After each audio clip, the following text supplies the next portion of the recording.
morning, and welcome to Winnipeg. I don't know what to say here. Well, I do know what to say. I think that one of the reasons why I avoid airbrushing is because I have this feeling of apprehension in that, is it going to work or isn't it going to work? Now, I know most of the time it did work, but you got to admit that I seem to have had probably more problems with the airbrush not working than most modelers. On the other hand, I do receive comments that go something like, yeah, an airbrush, I think it was, I'm not sure who it was now, but somebody said that it is half luck and half voodoo if it's going to work. Yeah.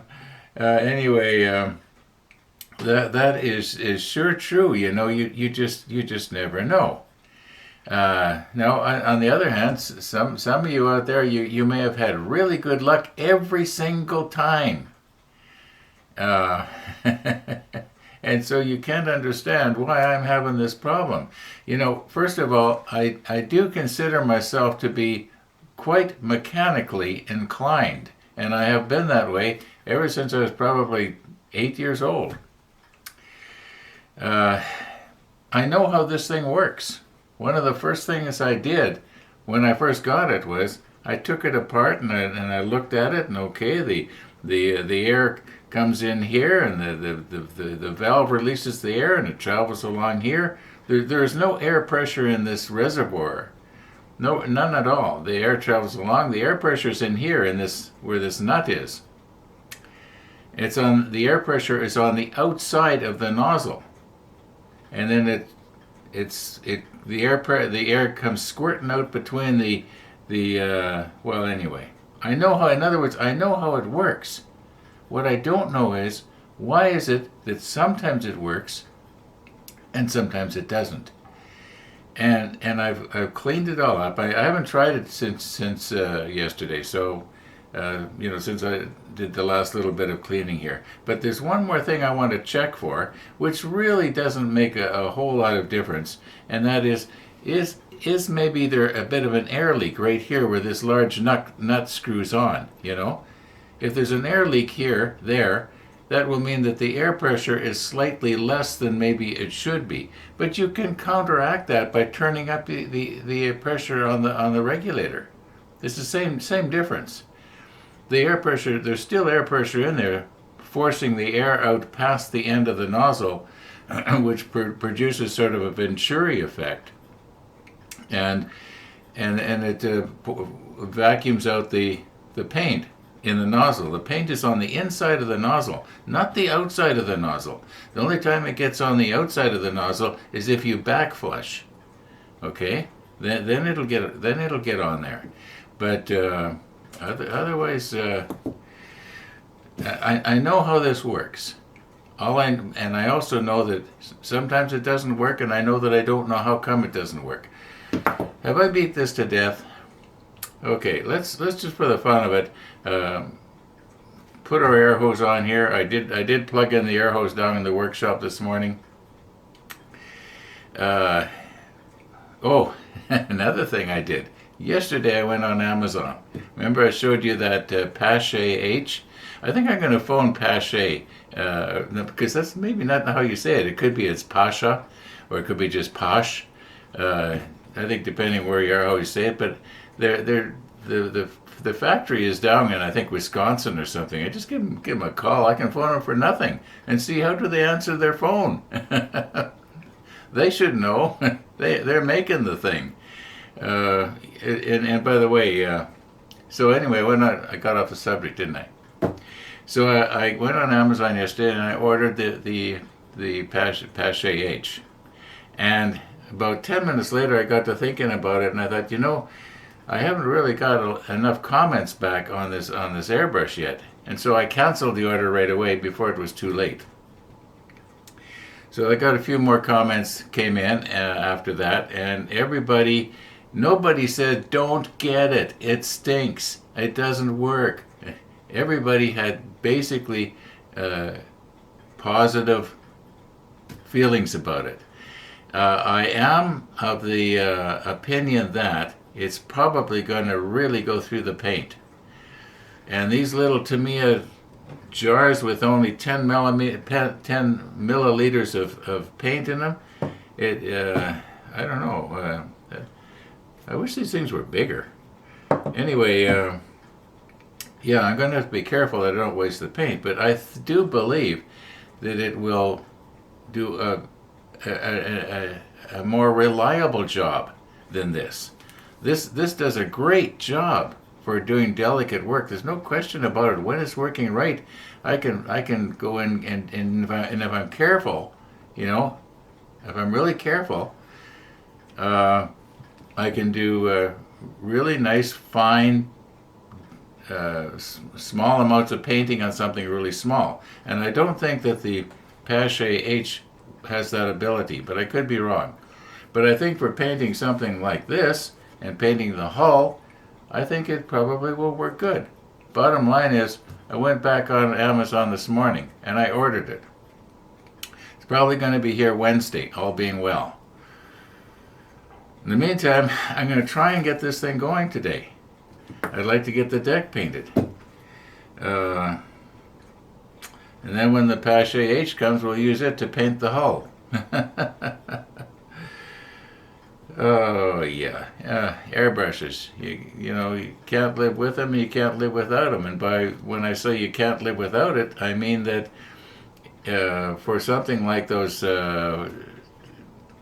20 millimeter, or was it the 40 millimeter, quad guns or whatever that we built there, with all the delicate railings around it and stuff like that, that you almost gotta paint those with an airbrush. I'm just not dexterous enough that I can do it with a little paintbrush. I'd probably end up breaking something, but we've talked about that before. Let's check this and see if possibly I'll get a little bit of soapy water or something so that I can, you know, like when you check for a gas leak, if you're hooking up a gas equipment, and it will bubble here if it's leaking. But even like I said before, even if it is, that shouldn't affect it that much. Maybe I'll go and phone the factory down in Wisconsin. I think they're on the same time as Winnipeg, so they should be open now, just for the fun of it, and we'll see how they answer their phone. Okay, we are on their website here, and I've got a phone number for what they call product questions, general information. So let's give that a try and see how do they answer their phone. Noticing on the web page it says they've been in business since 1904. That's over 100 years. Well over 100 years. Okay, here we go. I'm going to try and do this so everybody can hear it. Okay.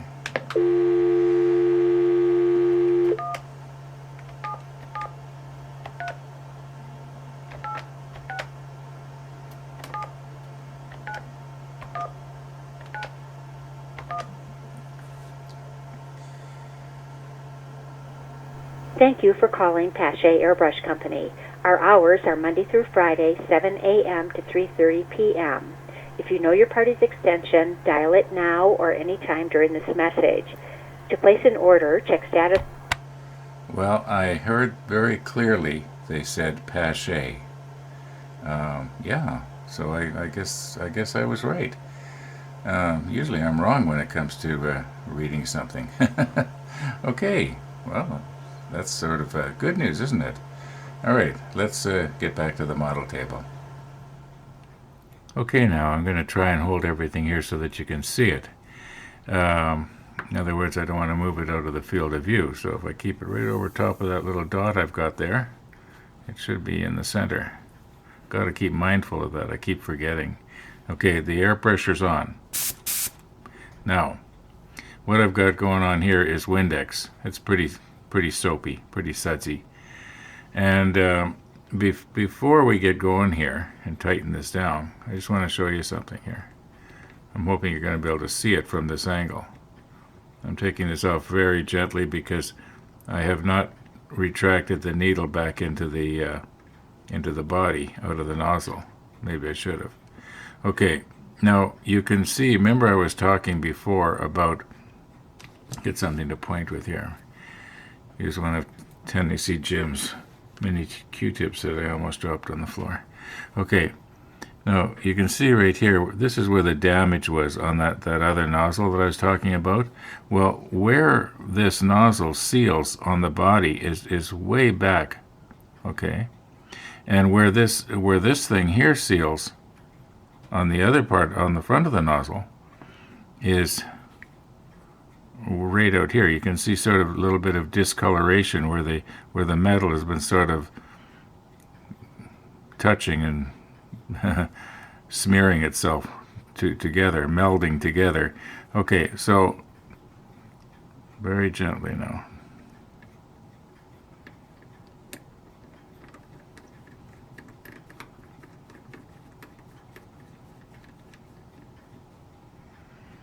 Okay, now what I'm going to do is I'm just going to just very, very gently tighten this, just a little tighter than I could do it with my fingers. I know lots of times all I'll do is I just do it finger tight, because this little rubber gasket that is right, I can't pick things up anymore. There's a little rubber gasket right there. You may have seen it. Well, that helps to seal. But if that's leaking for whatever reason, well, we might have a bit of a problem. So what I'm going to do is I'm going to start the airflow. What's my pressure at here? It's at about 22 pounds. Okay, so we'll get the air pressure going here. And so that there'll be constant pressure right in here in this nut. I forgot the proper name for it. I used to know. Okay, now we're going to make sure we've got everything all sudsy here, right? And here goes for the pressure. Let's watch for bubbling happening where the seal is. Oh my.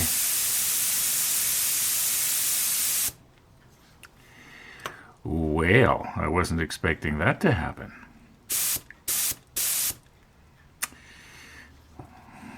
I wonder if it would help if I was to tighten it a little bit more. No, we're still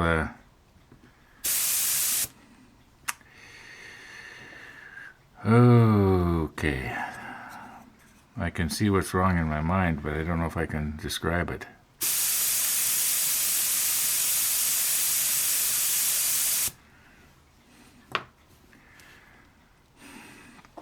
I don't know if there's even any use trying to put some paint in here.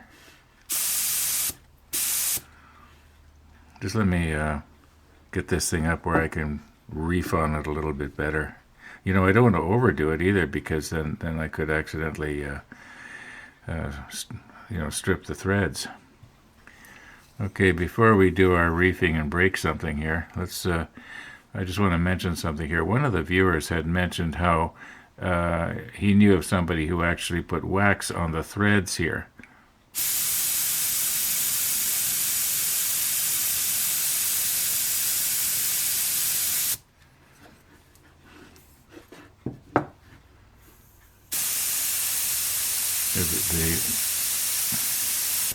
Yeah, it's leaking out the nozzle cap, and it's leaking on this nut cap, or whatever it's called.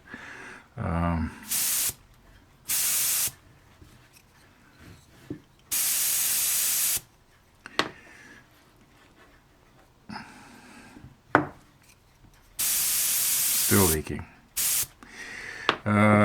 I've tightened this up pretty good with the wrench already. I don't want to be doing it anymore. Let's just see if I can't put something on there to seal the threads. Okay, you can see that the needle is loose now. We can pull it back.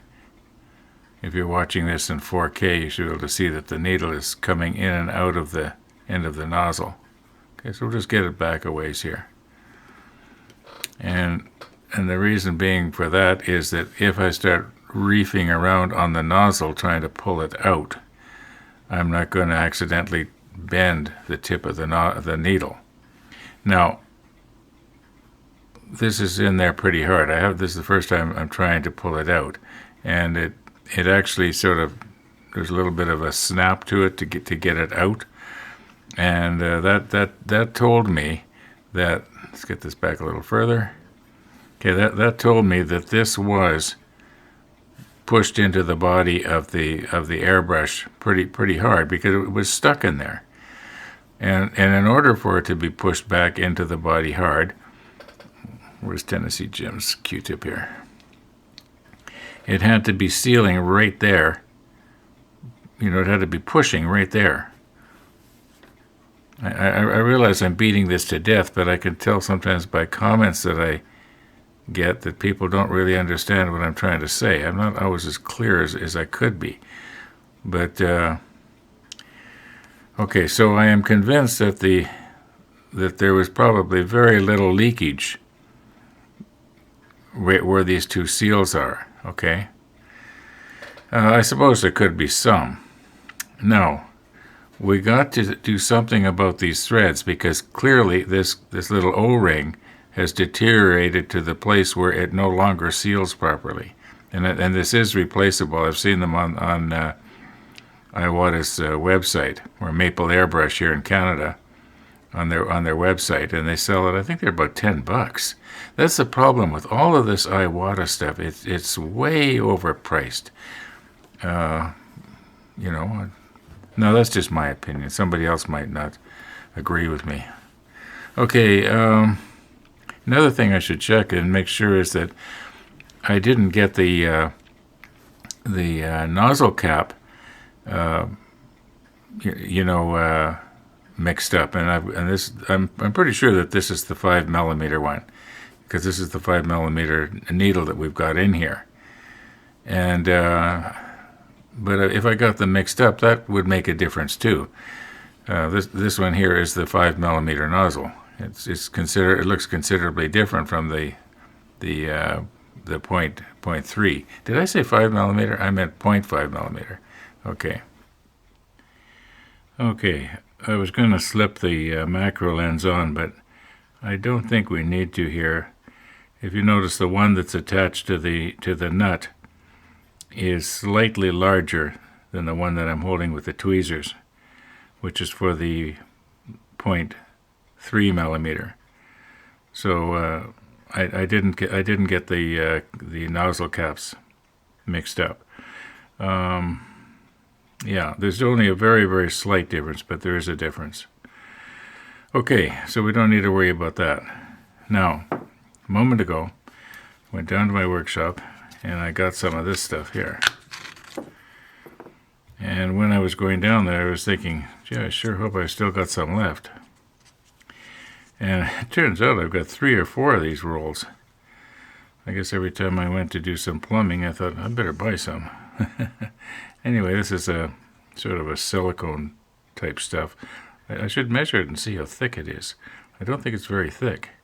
And I do believe that if I cut myself enough of it to go around once, it should seal the threads as good as this rubber ring, which is obviously there's something wrong with it now.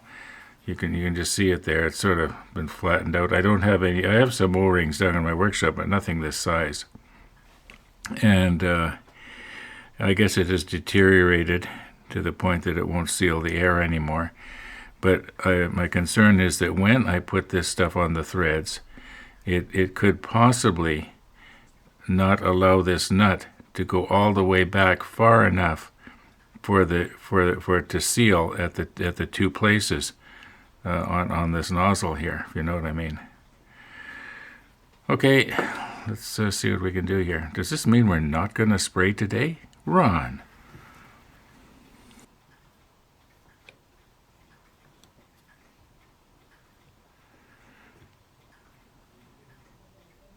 Okay, I suppose by rights I should really be using my micrometer here for this, but I think that this should give us a rough idea. Oh, so we got mail. Okay.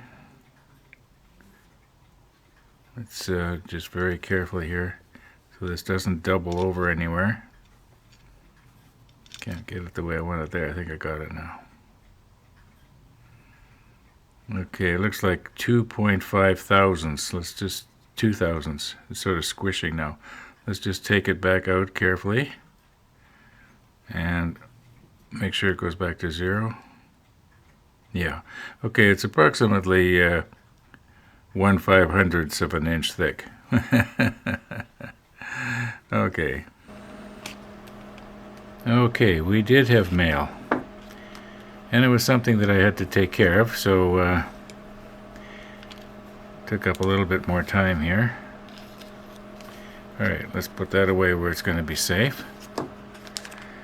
And I think maybe what I should be doing here is taking the needle out. Because when I start reefing around on this thing, I could accidentally get it slightly out of a line. Okay. I'll put that in a nice, safe, clean place. Now, this stuff here, I think it's too wide. I should maybe split it right down the middle. And that's going to be hard to do because this stuff is really hard to cut. I don't know why it's hard to cut, but maybe because it's so incredibly thin.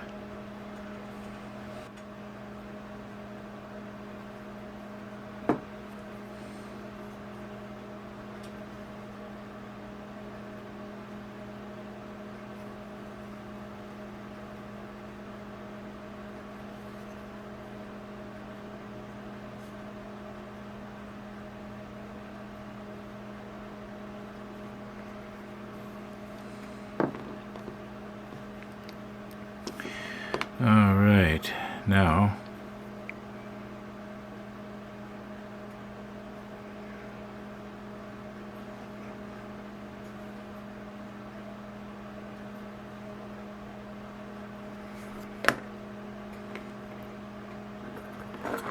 I might have to do this off camera. Yeah, I'm gonna have to do this off camera, and I'll show it to you after.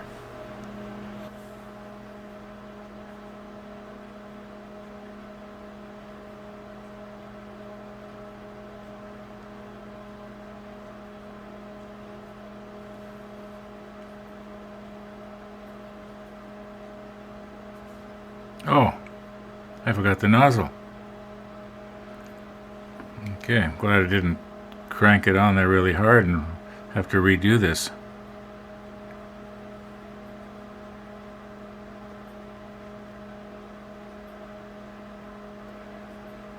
So let me just check that. Does that look like it's going okay? Yeah.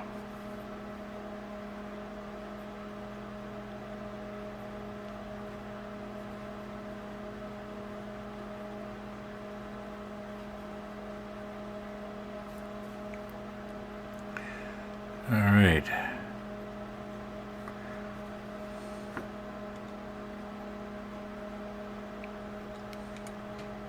I don't want to make it too tight. No, that should be good.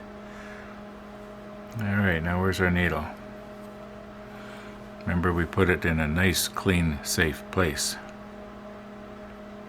One of the viewers taught me this trick. I was, trying to get the needle in without poking the, dulling the point, and he said what he does is he takes his finger and he puts it right up, along the edge like that. Then you rest it on your finger, and try not to poke yourself, of course. Naturally, because I'm doing this on camera, I'm going to jab myself. This seems to work really well. There we are. Okay, we won't tighten that in place yet, although I suppose we could.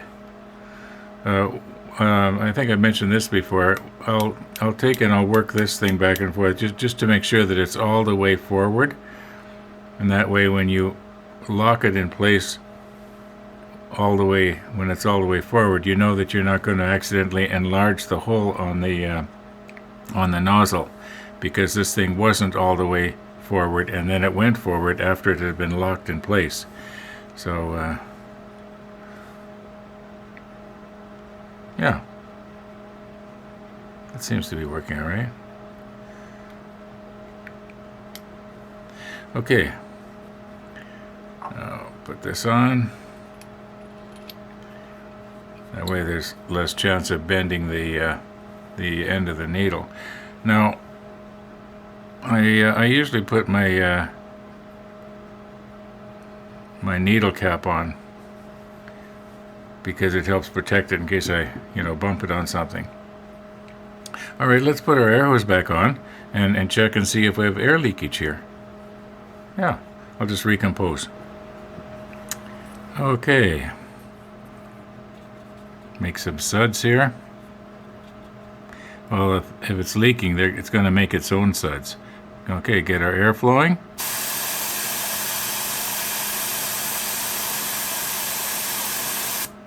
We still got a leak.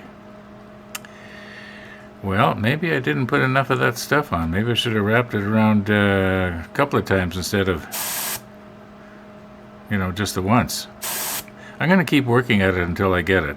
I'm convinced that this idea is good. Well, the best idea is to, phone up Maple Airbrush and get them to send me another O-ring.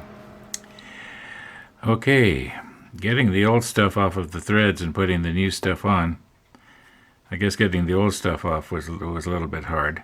Well, not hard, but it didn't just peel off like, when I put it on. So I put it on about 2 or 3 layers, and it's still very, very slightly leaked. And what I've got here now is, I'm guessing, 5 revolutions of this stuff. And as you can see, I've come up over the O-ring here. And now, I haven't tried this yet, so you're going to see it along with me for the first time. We'll get our air pressure going here.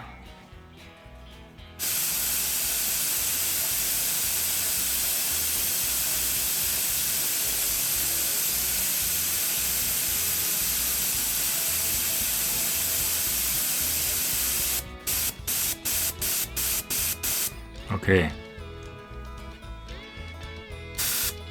Oh.